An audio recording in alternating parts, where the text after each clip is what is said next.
Hello guys, welcome to English education. Students, आज हम पढ़ेंगे the portrait of a lady के लॉन्ग क्वेश्चन आंसर, जिनकी वर्ड लिमिटेशन होने वाली है 100 to 150 वर्ड। इससे पहले हम अपने शॉर्ट क्वेश्चन आंसर कंप्लीट कर चुके हैं और हमने हॉर्नबिल के सभी चैप्टर को कंप्लीट कर लिया है। इवन हमने सेंट्रल आइडियाज़ को भी कंप्लीट कर लिया है। अगर आप उनमें से किसी भी चैप्टर को, किसी भी कॉन्सेप्ट को पढ़ना चाहते हैं तो डिस्क्रिप्शन बॉक्स में आपको लिंक मिल जाएगा, आप वहां से अपने क्वेरी को पूरा कर सकते हैं। और अगर आप न्यू विजिटर हैं तो चैनल को सब्सक्राइब कर लीजिए, क्योंकि आने वाली वीडियोस और भी ज़्यादा इंटरेस्टिंग है और आपके कॉन्सेप्ट क्लियर होने वाले हैं। साथ ही हमने ग्रामर में राइटिंग, रीडिंग सभी पोर्शन को कंप्लीट कर लिया है। अगर आप चाहते हैं उन कॉन्सेप्ट को क्लियर करना तो आप चैनल पर जाकर उसे कंप्लीट कर सकते हैं।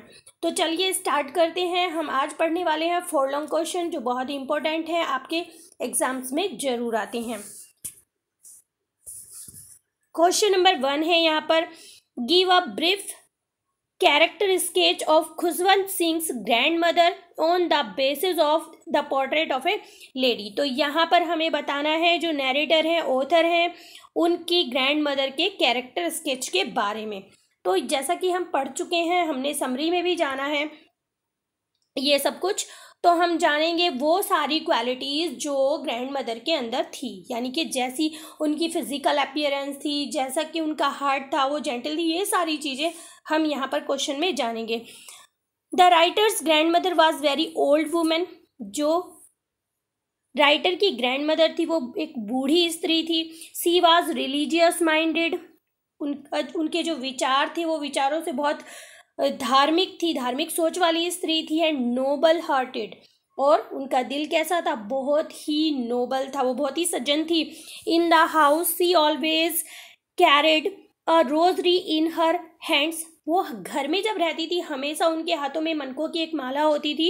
सी kept telling the beads of the rosary and reciting prayers silently. वो जो रोजरी, वो जो माला उनके हाथों में रहती थी, उन मनकों को वो हमेशा गिनती रहती थी और हमेशा चुपचाप अपनी प्रेयर दोहराती रहती थी। She read holy books in the village temple. जब वो विलेज टेम्पल में जाती थी तो वो पवित्र किताबें जो थी उनको पढ़ती थी। She would say her prayers while getting the child ready for school. जब वो अपने ग्रैंडसन को, यानी कि खुशवंत सिंह को, जब वो रेडी करती थी स्कूल जाने के लिए, तब भी वो अपनी प्रेयर बोलती रहती थी। She used to feed the dogs in the village and sparrows in the city. अब जब वो गांव में थी तो वो डॉग्स को खिलाती थी, और जब वो शहर में चली जाती है तो वो स्पैरोज के साथ फ्रेंडशिप कर लेती है और उनको खिलाती रहती है। She treated the author with the utmost affection. वो किस तरह ट्रीट करती थी ऑथर को, वो उनसे बहुत ज़्यादा लगाव करती थी। The author was sent abroad for 5 years for further studies. आगे की स्टडी के लिए जो ऑथर थे उन्हें विदेश भेजा जाता है। ही thought that this might upset his grand mother, और वो क्या सोचते हैं कि उनका जो विदेश जाना है इससे उनकी जो ग्रैंड मदर है वो बहुत ज़्यादा अपसेट हो जाएंगी। But she did not object and went to railway station to see him off. अब वो कोई ऑब्जेक्शन नहीं उठाती है वहाँ पर, और वो उन्हें छोड़ने के लिए रेलवे स्टेशन भी जाती हैं। When he return after 5 years, और जब स्टडी कंप्लीट करने के बाद जो ऑथर होते हैं वो 5 सालों के बाद जब वापस आती हैं, she was there to welcome him. तो वो रेलवे स्टेशन वापस जाती हैं उन्हें वेलकम करने के लिए। She was so happy that she collected the women in her neighbourhood and sang song. वो इतनी ज़्यादा खुश थी उस दिन कि वो सभी आसपास की जितनी भी औरतें होती हैं सबको इकट्ठा करती हैं और गीत गाती हैं। And beat the drum to celebrate his home coming, यानी कि ऑथर के घर वापसी के वो गीत गाती हैं और ड्रम बीट करती हैं।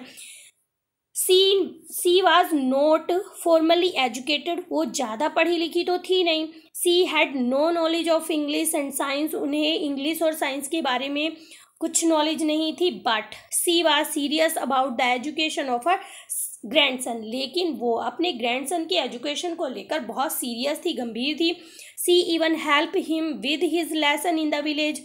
जब वो गांव में थी तो वो उनका होमवर्क कराने में, उनको लेसन कराने में उनकी हेल्प करती थी। But she was disturb to know that music lesson were being given at the city school. लेकिन जब उन्हें ये पता चलता है कि सिटी स्कूल में उन्हें म्यूजिक की शिक्षा दी जा रही है तो वो बहुत ज़्यादा डिस्टर्ब हो जाती हैं। It pain her to note that there was no teaching about God and holy book, और इस चीज़ को लेकर वो बहुत दर्द में रहती हैं, बहुत दुखी होती हैं कि यहाँ पर इंग्लिश स्कूल में गॉड के बारे में और होली बुक्स के बारे में नहीं पढ़ाया जाता है। सी हेटेड म्यूजिक, वो म्यूजिक से घृणा करती थी। She belonged to the old generation, क्योंकि वो ओल्ड जनरेशन से बिलोंग करती थी। देखिए क्वेश्चन नंबर 2 में पूछा जा रहा है, describe how the bond of friendship between the author and his grandmother grew strong and then weak with the passage of time. तो देखिए पहले हमें डिस्क्राइब करना है, हमें बताना है कि किस तरह से जो फ्रेंडशिप थी ऑथर और ग्रैंड मदर के बीच में वो कैसे स्ट्रॉन्ग होती है और टाइम के साथ साथ गुजरने के साथ वो कैसे वीक हो जाती है। The little boy and his grand mother became best friend in the village. जब वो गाँव में थे तो वो दोनों एक अच्छे दोस्त बन गए थे, सबसे अच्छे दोस्त थे वो। She gave him the morning bath and breakfast, वो उन्हें सुबह को नहलाती थी, ब्रेकफास्ट कराती थी। She went with him to the temple school, वो टेम्पल स्कूल भी जाती थी उनके साथ इन द विलेज, गाँव में। And they came back home together in the afternoon, और दोपहर के समय वो दोनों वापस इकट्ठे आते थे। But when the two move to city, लेकिन जब वो दोनों शहर में जाते हैं, their friendship suffered a crack, तो उनके बीच थोड़ी दीवार आ जाती है। It was a turning point of in their relationship, और यही टर्निंग पॉइंट था उन दोनों के बीच में रिलेशनशिप के बीच में। The author went to the English school in the city, अब शहर में जाने के बाद ऑथर को इंग्लिश स्कूल में भेजा जाता है। He went by school bus, अब वो स्कूल बस से जाने लगा। पहले क्या था, ग्रैंड मदर के साथ जाते थे, लेकिन अब वो स्कूल बस से स्कूल जाने लगे हैं। So the grand mother could not accompany him any more, इसलिए जो ग्रैंड मदर होती है वो ज़्यादा समय तक उनके साथ नहीं रहती हैं। Now he was being taught science math and English, अब उन्हें क्या पढ़ाया जाने लगा है, वो साइंस पढ़ने लगे हैं, मैथ पढ़ने लगे और इंग्लिश पढ़ने लग जाते हैं। So she could not help him with his lesson, इसीलिए अब वो उनकी मदद नहीं कर पाती थी उनका लेसन कराने में, उनको पढ़ाने में। Moreover when she heard that music lesson were also being given at the school, she felt very disturb as music had cheap association for her. देखिए तो जब उन्हें ये पता चलता है, वो ये सुनती हैं कि स्कूल में क्या पढ़ाया जा रहा है, म्यूजिक की शिक्षा उन्हें दी जा रही है, तो ये सुनकर वो जो है बहुत डिस्टर्ब हो जाती हैं, क्योंकि उनका मानना था कि ये जो म्यूज़िक है ये एक चीप सी चीज़ें हैं, इनसे ऑथर का कोई मतलब नहीं होना चाहिए। Now she saw less of him and withdrew her self, अब वो उन्हें बहुत ही कम देखती थी और उनसे वो अलग हो गई थी अपने आप से ही। When he went to university, जब उन्हें यूनिवर्सिटी भेजा गया, he got a room of his own, तो उन्हें उनका खुद का एक कमरा दे दिया गया ऑथर को। The common link of sharing the same room was also broken, अब वो जो एक रूम को शेयर करते थे वो लिंक भी उनके बीच से टूट गया था। सी फेल्ट आइसोलेटेड, अब वो अपने आप को बिल्कुल अलग महसूस करने लगी थी, बिल्कुल अकेला महसूस करने लगी थी। सी टुक टू प्लेइंग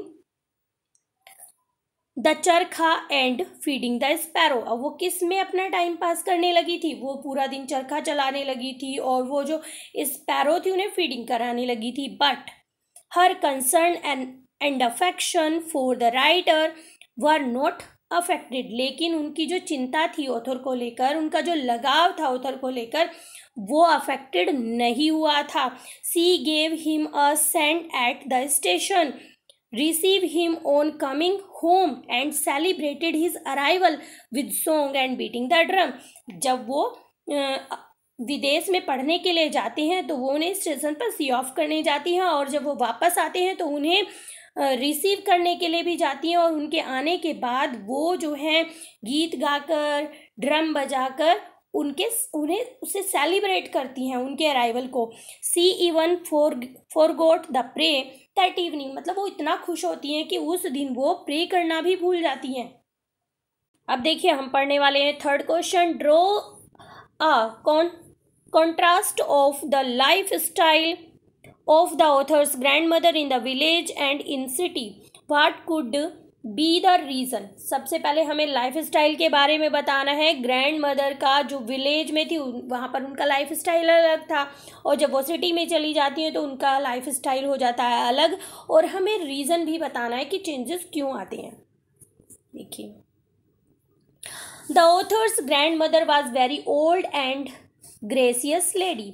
जो ग्रैंड मदर थी वो बूढ़ी थी और बहुत ग्रेसियस गंभीर लेडी थी। सी होबल्ड अबाउट इन द हाउस। अब वो घर के बारे में शौकीन थी। होबल्ड का मतलब है घर की चीज़ों में वो बड़ा शौकीन थी। वो मतलब घर को सजाना, संभाल कर रखना, ये सब चीज़ों में बहुत ध्यान रखती थी। One hand resting on her waist to balance herself. वो झुककर चलती थी, ओल्ड हो चुकी थी, तो इसलिए एक हाथ उनका कहाँ पर टिका रहता था? उनकी कमर पर टिका रहता था अपने आप को बैलेंस करने के लिए। She carried a rosary in her other hand. दूसरे हाथ में वो एक माला रखती थी। The author could not believe that she had once been a child playing games और a young lady who was married and had children. अब जो ऑथर थे वो विश्वास ही नहीं कर पाते थे कि जो उनकी ग्रैंड मदर थी वो एक छोटी बच्ची भी थी, वो गेम खेलती थी, वो कभी एक यंग लेडी थी, उनकी शादी हुई थी या उनके बच्चे थे। तो जो ऑथर होते हैं वो इस बात को लेकर कभी विश्वास नहीं कर पाते हैं। In the village she to complete care of the author. जब वो गांव में रहती थी वो पूरी तरह से ऑथर की देखभाल करती थी। She bathed the boy in the morning, gave him breakfast. वो सुबह में उनको नहलाती थी, ब्रेकफास्ट देती थी। Prepared his wooden slate and ink pot for taking to school. अब गांव में जब स्कूल में जाते हैं तो एक लकड़ी की स्लेट होती है, तो यही उसमें बताया जा रहा है। वो उनकी जो वुडन स्लेट होती थी उसको प्रिपेयर करती थी, उनकी जो इंक पोट होती थी उसको प्रिपेयर करती थी स्कूल जाने के लिए। सी वेंट विद हिम, और फिर वो उनके साथ भी जाती थी, to temple school where he was taught the morning prayer and the alphabet by the priest. जहाँ पर जो ऑथर थे वो टेम्पल स्कूल में जाते थे और उन्हें मॉर्निंग प्रेयर वहाँ पर सिखाई जाती थी, अल्फ़ाबेट्स सिखाए जाते थे प्रिस्ट के द्वारा। ठीक है। He sat there and read the scriptures. अब उतने समय में जो ग्रैंड मदर थी वो वहाँ पर बैठ जाती थी और जो शास्त्र होते थे उनको पढ़ती थी। While going back home both of them threw stale chapatis. Stale means होता है जो रखी हुई रोटियां होती हैं कुछ समय पहले की। To the village dog who followed them. अब क्या होता था, जब वो स्कूल से वापस घर पर जाते थे तो वो जो डॉग होते थे, गांव के जो डॉग होते थे, वो उनको रोटियां देते थे और जो डॉग होते थे वो उन्हें फॉलो करते थे, उनके पीछे पीछे जाते थे। When the two were called to the city, जब दोनों को शहर में बुला लिया जाता है, there came a big change in her routine and also in her lifestyle। तो एक बहुत बड़ा बदलाव आता है उनके डेली रूटीन में भी और उनके लाइफ स्टाइल में भी। Her friendship with the author was almost broken. तो जो उनकी और ऑथर की फ्रेंडशिप थी वो लगभग टूट सी जाती है। सी फेल्ट आइसोलेटेड, वो बिल्कुल अकेलापन महसूस करती हैं। सी एक्सेप्टेड इट काल्मली, लेकिन वो काल्मली उसे स्वीकार भी कर लेती हैं। She made use of her time by reciting prayers. अब वो सारे टाइम क्या करती रहती हैं, अपनी प्रार्थना जो है वो दोहराती रहती हैं। प्लेइंग द चरखा चलाती रहती हैं। And feeding the sparrows in the afternoon, और दोपहर के समय स्पैरो को रोटियां खिलाती रहती है। सी लव डूइंग दैट, और उन्हें ये करना अच्छा लगता है। आगे देखते हैं। The reason for the weakening of the bond of friendship with the two between the two was that she could not go to school nor help him with his lesson। अब देखिए ये जो बॉन्ड था उनकी friendship का वो week क्यों पड़ जाता है, वो क्यों टूट सा जाता है, क्योंकि अब वो ना तो उनके साथ स्कूल जा पाती हैं और ना ही उनका जो वर्क होता है, लेसन होता है, उसको कराने में उनकी मदद कर पाती हैं। As now he went to an English school, क्योंकि अब जो ऑथर थे वो इंग्लिश स्कूल जाने लगे थे। She did not even approve of what was being taught at school, मतलब वो उन्हें पसंद नहीं था कि ये सारी चीज़ें जो स्कूल में पढ़ाई जाती थी वो उन्हें पसंद नहीं थी, इवन वो तो जानती भी नहीं थी उनके बारे में। But her affection for her grandson was as strong as ever, लेकिन उनका जो अफेक्शन था, लगाव था अपने ग्रैंडसन के प्रति, वो बिल्कुल वैसा ही रहता है जैसा पहले से था। She welcome him his home coming, वो वेलकम करती हैं जब वो घर पर वापस आते हैं, with song and music, song के साथ और म्यूजिक के साथ। Circumstances made all the difference as life in the village and the city were very different। अब ये जो परिस्थितियाँ होती हैं, जैसे कि हमने ऊपर जाना कि गांव में वो बिल्कुल अकेली रहती थी अपने ग्रैंडसन के साथ, तो वो उनसे लगाव करती थी, वहाँ पर ऐसे स्कूल नहीं थे तो वो स्कूल में उनके साथ जाती थी। लेकिन जैसे ही वो सिटी में आ जाती है तो बिल्कुल से लाइफ स्टाइल एकदम चेंज हो जाता है, क्योंकि वो बाहर नहीं जा पाती हैं, ग्रैंडसन के साथ इतना अटैच नहीं रह पाती हैं, तो बहुत ज़्यादा डिफरेंस हो जाता है लाइफ स्टाइल में। और परिस्थितियाँ ऐसी थी जिससे जो डिफरेंस है उनकी विलेज लाइफ में और सिटी लाइफ में वो होता है। तो आगे देखते हैं क्वेश्चन नंबर 4 को। ये हमारा लास्ट क्वेश्चन है और इसी के साथ हमने अपने पूरे चैप्टर को कंप्लीट कर लिया है। यहाँ पर हमने समरी को भी पढ़ लिया है, शॉर्ट क्वेश्चन पढ़ लिए हैं, लॉन्ग क्वेश्चन पढ़ लिए हैं और आने वाली वीडियोज़ में हम MCQs को कंप्लीट करने वाले हैं। इसी तरह सभी चैप्टर की आपको सभी वीडियोज़ मिलने वाली हैं, तो अगर आप न्यू विजिटर हैं तो चैनल को सब्सक्राइब कर लीजिएगा। क्वेश्चन नंबर 7 क्या कहता है? Trace the interest of the old grand mother in the education of the author, do you think her concern was misplaced. तो देखिए जाहिर सी बात है, तो यहाँ पर हमें बताना है कि जो ओल्ड मदर थी वो किस तरह से इंटरेस्टेड होती थी ऑथर की एजुकेशन को लेकर, और क्या आप समझते हैं कि जो उनकी कंसर्न थी वो मिसप्लेस थी, वो सही नहीं थी, वो क्या सोचती थी, क्या उनकी सोच सही थी, गलत थी, क्या थी, ये पढ़ लेते हैं। The old mother had no formal education, यानी कि जो ओल्ड मदर थी वो ज़्यादा पढ़ी लिखी नहीं थी, but she was seriously concern about the education of her grandson, लेकिन वो गंभीरता से चिंता करती थी अपने ग्रैंडसन के एजुकेशन के बारे में। She used to wash and plaster his wooden slate, ये हम ऑलरेडी पढ़ चुके हैं, बट यहाँ पर थोड़ा सा डिफरेंस हम जानेंगे। वो हमेशा क्या करती थी? वॉश करती थी, प्लास्टर करती थी, उसकी जो वुडन स्लेट होती थी, लकड़ी की जो स्लेट होती थी उसे प्लास्टर करती थी। Get the school bag ready, school का बैग एकदम से तैयार करती थी, and go with him to the school, और उसके साथ में स्कूल भी जाती थी। She even help him with his lesson in the village, और तो और वो उसकी मदद करती थी उसका लेसन कराने में। Even in the city she would ask the boy what was had been taught at school, अब वो शहर में आ जाती हैं और वहाँ पर भी वो बॉय से यानी कि ऑथर से पूछती हैं कि स्कूल में क्या पढ़ाया जाता है, but she could not understand the English word, लेकिन वो क्या नहीं समझ पाती हैं, जो ऑथर आते हैं और इंग्लिश वर्ड बताते हैं, क्योंकि वो इंग्लिश स्कूल में जाने लगे हैं तो वो इंग्लिश वर्ड को नहीं समझ पाती थी। एंड लॉज ऑफ साइंस के जो नियम होते हैं उनको भी नहीं समझ पाती थी। She felt unhappy to know that there was no teaching about God and scriptures, अब वो ये जानकर बड़ी दुखी होती थी कि स्कूल में गॉड के बारे में या शास्त्रों के बारे में नहीं पढ़ाया जाता है। She was shocked to know about music lesson being taught there, और वो ये सुनकर चौंक जाती हैं कि स्कूल में म्यूज़िक लेसन दिया जाता है, यानी कि म्यूज़िक पढ़ाया जाता है।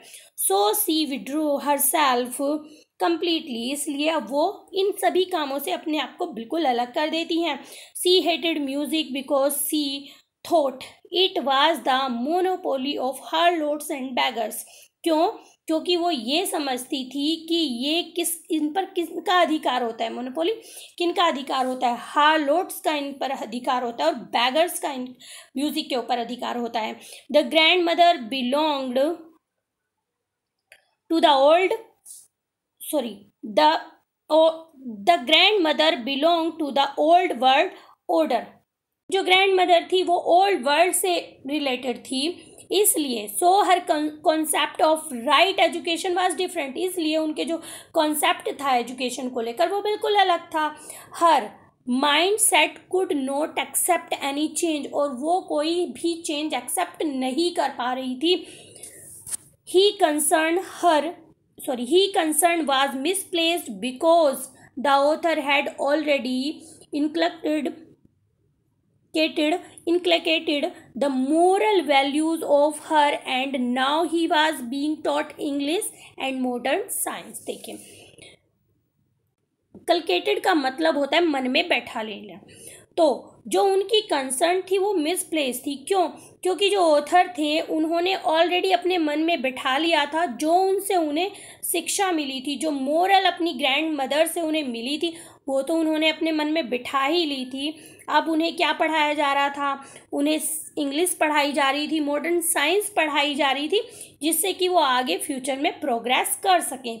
The education helped him a great deal in his career in the later life. और ये जो एजुकेशन थी, इस एजुकेशन ने उनकी मदद की आगे का जो उनका कैरियर था, उनकी जो लेटर लाइफ थी, उसे अच्छी तरह से डील करने में। यानी कि उनकी ग्रैंड मदर से तो उन्हें मोरल अच्छी मिली थी, आगे उन्होंने हायर स्टडी की, इंग्लिश पढ़ी, साइंस पढ़ी, इससे उनकी जो लाइफ थी, आने वाला जीवन था, वो बहुत ज़्यादा बेटर बन गया, वो अच्छे से उसे डील कर पाए। तो इस तरह से आपका चैप्टर कंप्लीटली अच्छी तरह से पूरा हो जाता है। और यहाँ पर बस हम अभी MCQ को मिस करें, उन्हें भी हम जल्दी ही करने वाले हैं। अगर आपको वीडियो अच्छी लगी है तो एक लाइक ज़रूर करेंगे।